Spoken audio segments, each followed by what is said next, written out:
За ВДВ. Что я знаю о ВДВ? Что 2 августа лучше обходить парки с фонтанами стороной и ни в коем случае не называть десантников DVD-шниками. За это можно получить леща. Привет! Сегодня я буду строить Тайфун ВДВ. Это горячая новинка от фирмы Звезда. И я не смогла пройти мимо нее, ведь я с этим Тайфуном знакома очень давно.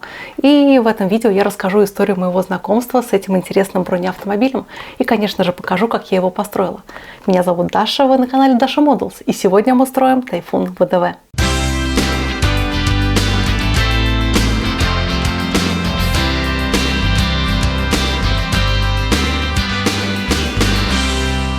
И для начала я хочу посмотреть на коробку. И на бокс-арте изображен автомобиль Тайфун ВДВ в гористой местности. Интересно, что на нем нет никаких опознавательных знаков, ни номеров, ну и других знаков.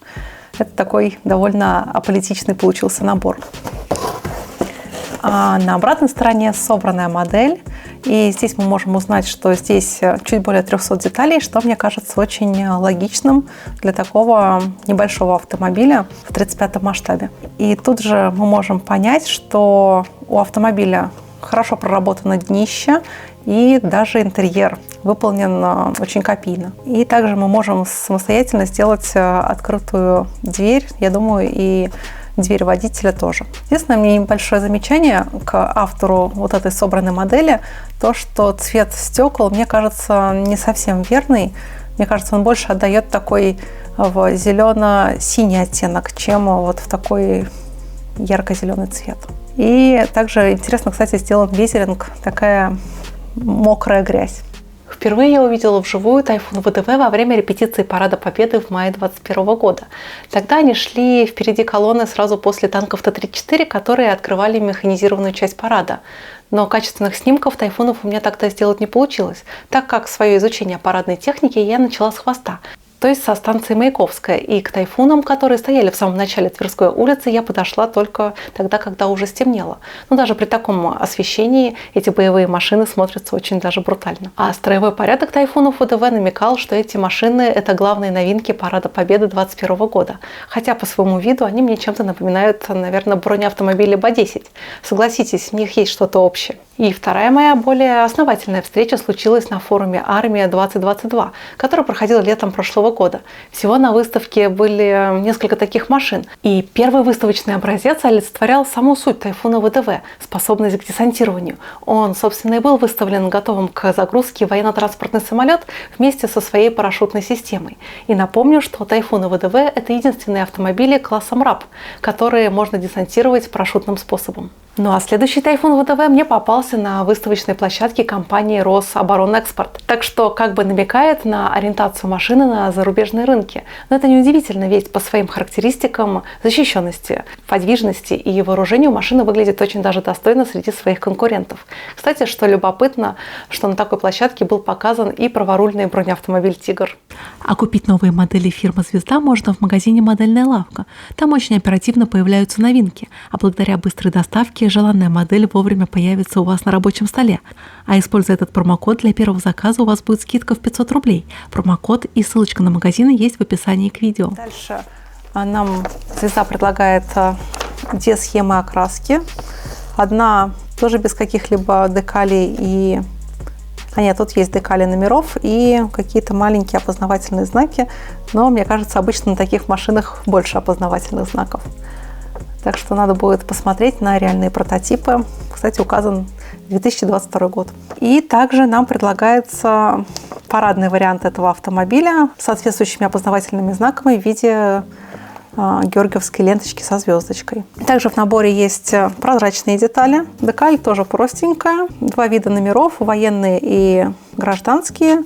Ну, соответственно, георгиевские ленты, знак ВДВ и наборные цифры. Полистав инструкцию, я поняла, что Звезда нам предлагает начать со сборки боевого модуля. И этот боевой модуль будет очень долго ждать сборки самого автомобиля.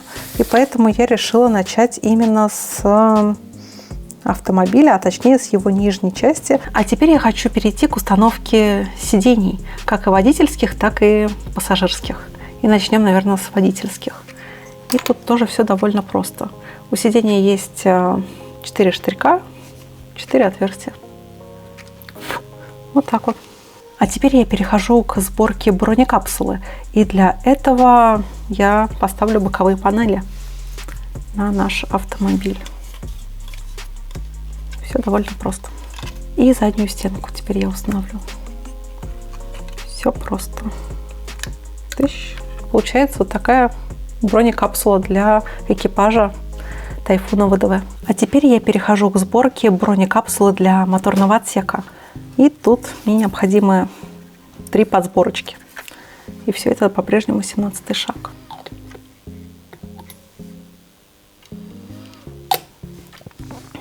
И с другой стороны то же самое. Модель начинает приобретать очертания автомобиля. А теперь я хочу установить задние кронштейны и фаркоп. И можно смазать клеем точки контакта деталей. А теперь я перехожу к сборке защитного днища. И за кадром я уже успела установить баки. И теперь вот это днище, и на нем, кстати, тоже установлена и выхлопная система, и также вот мосты. И все довольно просто. Я при помощи вот этого вот шаблона вырезаю специальную сеточку для передней облицовки автомобиля.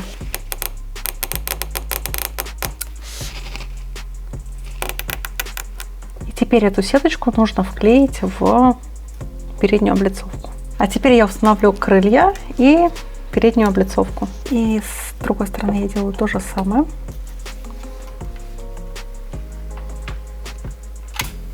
И теперь передняя часть.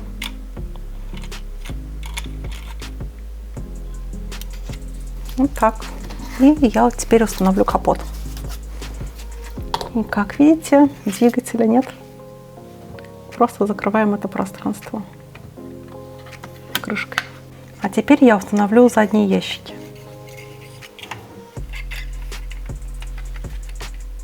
Угу.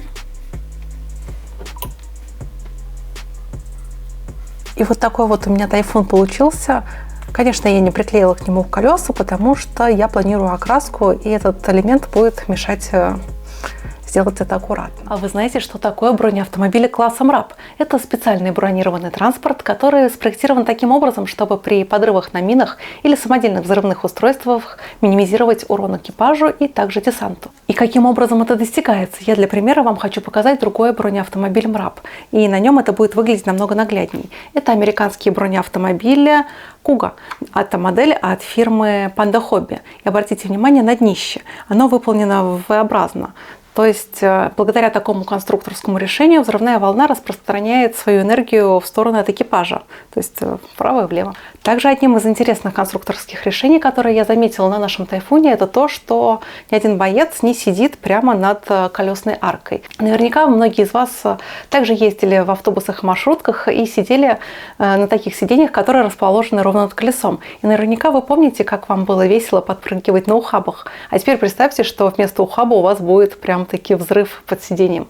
Так, чтобы минимизировать такие ситуации, конструкторы и вынесли колеса за бронекапсулу. И таким образом достигается безопасность для экипажа. Но, к сожалению, не используется максимально эффективно пространство бронеавтомобиля. Настало время окраски, и начала не с грунтовки, как обычно, а с нанесения черного цвета. И я продолжаю эксперименты с красками Gemscale и наношу их без грунта. Вернее, тут грунт как бы есть и как бы его нет. Черная краска требуется для создания дополнительных теней на боевой машине и заодно служит грунтовкой. Затемнение я наношу на днище машины, на колесные арки и в другие места, которые считаю нужным. И особое внимание я обращу сеточки перед радиатором. Даю черной краске немножко высохнуть и начинаю наносить уже основной цвет. Это будет серо-зеленый оттенок, и он вроде бы идеально подходит для окраски современной российской техники, потому что на чистый зеленый оттенок этот не похож. Тут все просто. Я взбалтываю баночку краски от Gemscale и сразу лью ее в аэрограф. И я не очень понимаю, почему многие так хотят разбавлять эту краску. Она и так отлично подходит для аэрографа. И я задуваю бронеавтомобиль краской. Главное не оставить непрокрашенных мест, а то будет смотреться не очень красиво. Потом, как основная краска нанесена, я добавляю в основу немножко белого, и таким светлым оттенком я пройдусь по выступающим частям модели. А теперь настало время ручной работы. И на этой модели ее не так много, мне надо лишь окрасить пушку, пулемет, дымовые гранаты и подвеску в черный цвет. Кстати, особым испытанием для меня была окраска шансового инструмента, который находится на внутренней поверхности ящиков на корме машины. И мало того, что там неудобное место, так и сами лопата, пила и лом отлиты заодно с деталью корпуса. А если вам нравится мое творчество, то я рекомендую подписаться на мой канал. Так вы не пропустите ничего нового. А еще у меня есть дзен, где я делюсь о прогрессе в сборках новых моделей и пощу статьи о моделизме и истории техники. А благодаря телеграм-каналу вы всегда будете на связи. Ссылочка на все ресурсы есть в описании к видео. А вот и интересный момент в работе над броневиком. Это тонировка стекол. Вы наверняка замечали, что у бронеавтомобилей стекла имеют характерный зеленовато-синеватый оттенок. И мне надо это изобразить. И для этого я использую краски по стеклу. Но на таких площадях они образуют пузыри. Я начала окрашивать стекла зубочисткой, но потом вспомнила, что у меня есть силиконовые кисточки. Так вот, они мне и пригодятся для этой работы. А пока сохнут стекла, а сохнуть им пришлось более 2 суток, я займусь смывкой. Смывка – это жидкая масляная краска, которая, попадая в углубление модели, образует тень, после чего модель выглядит очень объемной. И обратите внимание, что я не стала наносить на Тайфун опознавательные знаки. Пусть эта машина будет музыкантов. Если у них даже есть танки, то и Тайфун в таком подразделении вполне должен быть, хотя фотографий, подтверждающих этого, я не нашла. А теперь я придам модели вид, немного поездившей по дорогам машины, и для этого я использую метод масляных точек. Я хаотично их наношу на модель, а потом растушевываю точки кисточкой, слегка смоченной в спирите.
А маркером цвета хром я окрашу отражатели у фар. Загрязню шины. У меня есть специальная баночка с сухим пигментом. Туда я кладу покрышку, потрясу, а излишки я вытираю пальцем. Это очень удобно.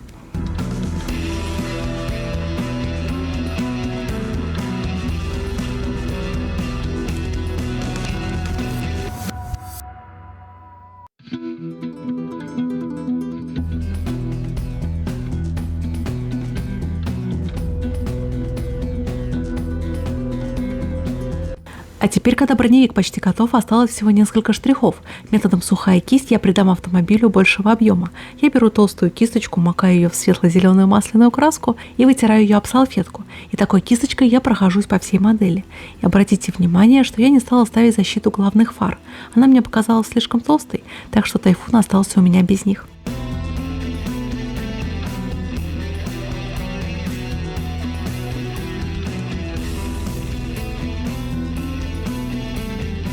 И финальный штрих – запыление ходовой части. Поверхность модели матовая, так что пигмент можно наносить без закрепления. И теперь Тайфун ВДВ выглядит как настоящая боевая машина.